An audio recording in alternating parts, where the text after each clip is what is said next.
What's up, everyone, and welcome back to HateWatchers. Today we continue on with Andor, covering episodes 7, 8, and 9, entitled Messenger, Who are you? and Welcome to the Rebellion, respectively. Let's get right into the breakdown. Spoilers ahead.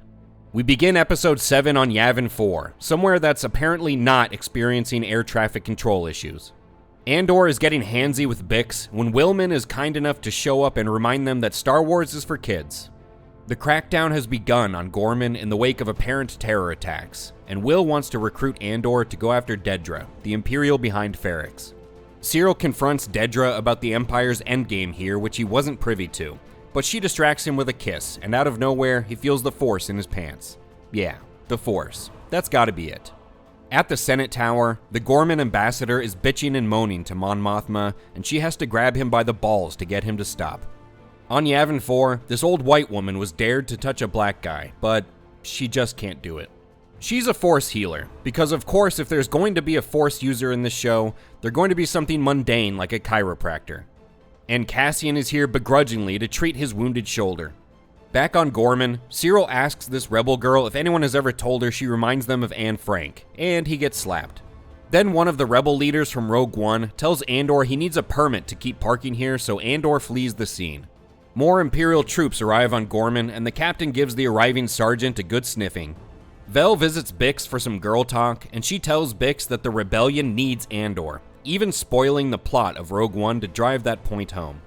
Andor and Will arrive on Gorman, and this girl must be blind because she thinks Will is cute, and he calls Andor to brag.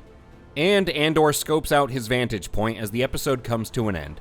In episode 8, things are heating up on Gorman, with Andor arming himself, the Imperials cracking down harder, Will scoring with the blind girl, and even Dedra seems flustered with how quickly the ISB is escalating the situation. Meanwhile, the French underground is arming themselves with all these bottles that have little white flags of surrender. Their leader realizes that this is all a trap, and he confronts Cyril, who ends up throwing him to the ground. Then Andor and Cyril come within a few penises of each other as they both watch all the lambs heading to the slaughter. Cyril then considers video bombing a newsfeed. But he does the grown-up thing and goes into the office where they put him in a closet like an empty suit. He gets nervous gas and lets out a cautious fart, low and slow, but this droid knows what he did. He knows. Outside, the protesters start singing, "We will rock you!" And the captain orders this unit to patrol within the crowd. Cyril comes face to face with Dedra and tries to force choke her, but he gets it all wrong. Then he disappears into the crowd, which is getting rowdy. An Imperial sniper is ordered to begin the lazily named Operation False Flag, and he takes out one of the Imperial patrollers, causing them to fire into the crowd, and now it's a party. The stormtroopers get in on the action, but of course they miss everyone, and the Imperials send out the security droids and one kills Anne Frank. Andor lines up a shot on Dedra, but Cyril tackles him. They wrestle, and Andor feeds him some corn pops, and gets the upper hand, but they get interrupted by an explosion. Cyril then has Andor dead to rights, but can't pull the trigger, leaving an opening for the rebel leader to blow his brains out. R.I.P. Cyril. There's a pocket protector waiting for you in space heaven. During their escape, an Imperial droid is about to get Andor, but it gets run over by a stolen transport, and Andor takes its corpse as a souvenir of the great time he's had on Gorman. Dedra is feeling choked by her Imperial chains, invisible though they may be, and Cyril's mom cries because she can't find the remote to change the channel as the episode comes to an end. Episode 9 opens on Coruscant, where the Gorman ambassador is getting arrested, and Bail Organa tells Mon Mothma to take a hint from his name and bail to Yavin 4 after her speech. Andor gets tasked with extracting her, but he says he's done after this job. Mon Mothma's pool boy assistant uses gaydar on her office, and he's found something, which she destroys, and the ISB is alerted to this potential hate crime. While she's practicing her speech, Luthen approaches Mon and asks if she has $5 he can borrow. Then he tells her Bail's people are corrupted and she needs to go with Andor. Then she fires her pool boy because he was working for Luthen. The day of her speech, the ISB confirms that she won't be given a chance to speak, and the pool boy makes contact with Andor. Mon Mothma begins her speech thanks to a procedural loophole, and the ISB can't get the feed shut down, and she continues her speech, which is loaded with buzzwords like genocide and fascism. Andor meets with her afterward, and they're confronted with an ISB agent looking to arrest her, but Andor pulls the old, "What's that over there?" and shoots her in her dumb head, and the pool boy covers their exit with his squirt gun. Then Mon's driver comes up asking for a raise, and Andor kills him rather than haggling with the guy, and they escape. On Yavin 4, Vel is running a yard sale just so we can get another Rogue One cameo. Andor is reunited with Bix, but in the morning she's gone, and she leaves him a message about what a giant coward she is and how the rebellion needs him, as she chooses the rebellion over him for no real reason. Man, this arc just couldn't stick the landing. And they power on the recovered KX droid who introduces himself as K2SO, and the episode comes to an end. Well, we've reached that point in the video where we have to decide if these episodes were great watches or hate watches. And all 3 of these episodes were great watches, as I'd say episode 7 was good, and 8 and 9 were great. This felt more like Star Wars.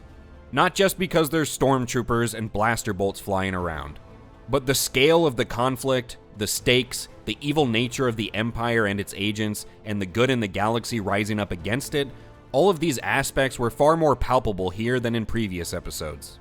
This arc was far weightier and more consequential than the previous arcs this season. The Gorman Massacre was a fantastic set piece with plenty of action and plenty of build-up leading into it, even just within this episode. We watched the pot go from a low rumble to boiling over, and everything steadily built toward the crescendo. Now, I know a lot of people in the comments have been turned off by the show's slower nature, and I'm not here to argue that point. But if you have been sitting on the sidelines waiting for more to happen, or didn't intend on watching the whole season, episode 7 is a good place to jump into the show.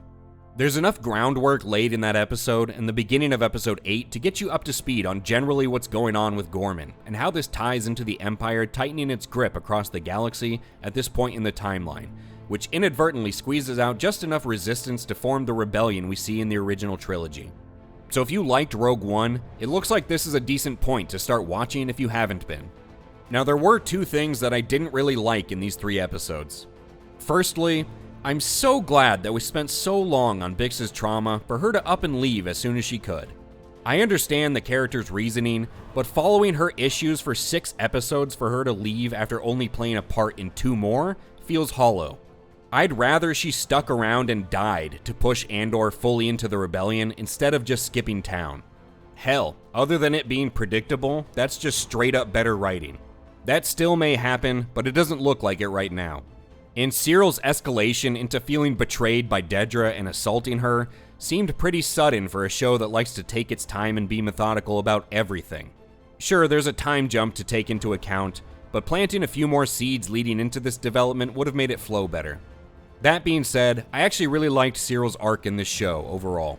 Even with a jarring, inorganic escalation in his feelings and beliefs, the character was genuinely conflicted at the end.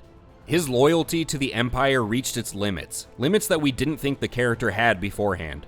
Yet, even though his allegiance to the Empire was overridden by the lengths they were going to, and even with Dedra betraying him in some manner, he was still willing to save her. But he couldn't go all the way, and he spared Andor. He was really caught between 2 paths, and because of that, he's dead. And despite what side he was on, you really do feel remorse for the character, a character that this show handled really well. But in general, these were very good episodes. Some of the best episodes of any Star Wars show we've gotten, but that's just as much an indictment of everything else we've been given as much as it is praise for these episodes. These episodes do deserve praise though, to be clear. What did you think about this 3-episode arc? How would you stack them up against episodes from other Disney Plus Star Wars series? If you haven't been watching, are you willing to give these ones a try? Let us know in the comments below. And remember to hit that thumbs up if you liked the video, and subscribe to HateWatchers to stay up to date on Andor.